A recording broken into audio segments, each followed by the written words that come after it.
NCP হলো ডান pocket ইউনূসের, জামাত হলো বাম পকেট। আমাদের জুলাই ঘোষণাপত্র ঘোষণা করবেন যারা লিডিং দিচ্ছে তারা, আর যারা নীল আন্দোলনকারী আছে ওরা কিন্তু এখানে নাই। এটা বানানো একটা দল, এটা গঠন করা হয়েছে, এটা কোনো গঠনতন্ত্র নাই। আমি মনে করবো এখানে এনসিপি গঠন সাংগঠনিক কাঠামোই বুঝে না, আমি মনে করি। কারণ আমরা যারা আন্দোলন করেছি তারা কিন্তু এনসিপিতে থাকা উচিত ছিল, অ্যাবসলিউটলি রাইট।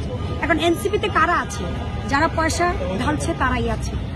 আচ্ছা, বৈষম্য আসছে শোনেন, ব্রিটিশ শাসন ছিল, আপনারা হয়তো জানেন না, আমার অনেক ছোট স্নেহের তুল্য। আমাকে মেরে তুই খাবি, তোকে মেরে আমি খাবো, এই রাজ কখনো যাবে না। এই তন্ত্র মন্ত্র হিসেবে চলতেই আছে। প্রত্যেকটা, শুধু এনসিপি না, প্রত্যেকটা পার্টিতে বৈষম্য হয়েছে, কেউ কিন্তু রুখে দাঁড়ায়নি। যখন এই ছাত্ররা রুখে দাঁড়িয়েছিল তখন তারা ছিল সবার জনগণের। এখন যখন এনসিপি দল গঠন হয়েছে, এখন দ্বিমত থাকবেই। কারণ ওই যে তোকে মেরে আমি খাবো, আমাকে মেরে তুই খাবো, এটা চলছে, চলবে।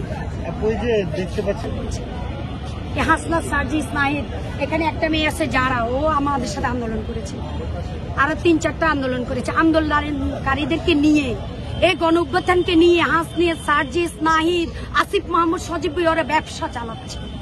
এই রাষ্ট্রনায়ক হয়েছে ওরা, এনসিপি দল গঠন করে ব্যবসা। এই দুনিয়াতে অনেক টাকাই তো এসেছে বহির্বিশ্ব থেকে, ডক্টর মোহাম্মদ ইউনূস আনেনি। এখন কেন তৃতীয় মাত্রায় আসে? বিএনপি হলো, সরি, এনসিপি হলো ডান পকেট ইউনূসের, জামাত হলো বাম পকেট। তাহলে কোন তৃতীয় মাত্রা আসলে উপরের পকেটে কে? বিএনপি। কোথায়? আপনি এখানে সাম্যের দ্বারে এসছেন, এখানেই তো বৈষম্য চলছে রে ভাই। আমি সকল জনগণকে বলবো যে একটা ভোট যদি হয়, কারণ আমার যে একটা রাষ্ট্র, এই রাষ্ট্রকে আমি যদি 1971 সালের 1 লক্ষ শহীদের কর্মে আমার কর্ম ভাসিয়ে দিতে পারি, এখনো 1 বছর আমি নন স্টপ আহত হয়েও কিছু না পেয়েও রাজপথে দাঁড়িয়েছি।